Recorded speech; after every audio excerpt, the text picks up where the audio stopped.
বিরাশিটা হয়েছে। হ্যাঁ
বক্তব্য নিতে হবে।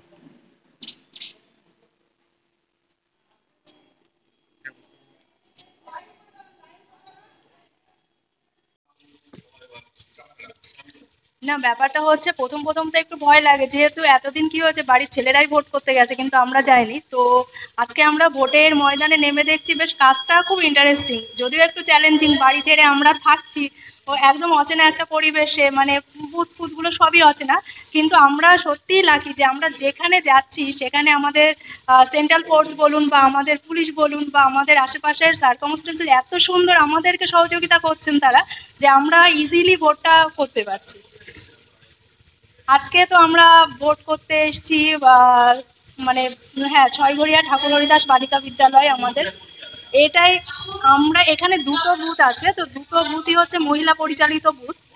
হ্যাঁ, মোট আমাদের মধ্যে আমরা 4 জন মহিলা আছি, আর ওই বুথটাতেও 4 জন মহিলা, এবং আমাদের সঙ্গে যে পুলিশ পার্সন আছে তারাও মহিলা। শুধুমাত্র সেন্ট্রাল ফোর্সটা হচ্ছে পুলিশ, ওদের তো রাখতেই হবে দাদাদেরকে।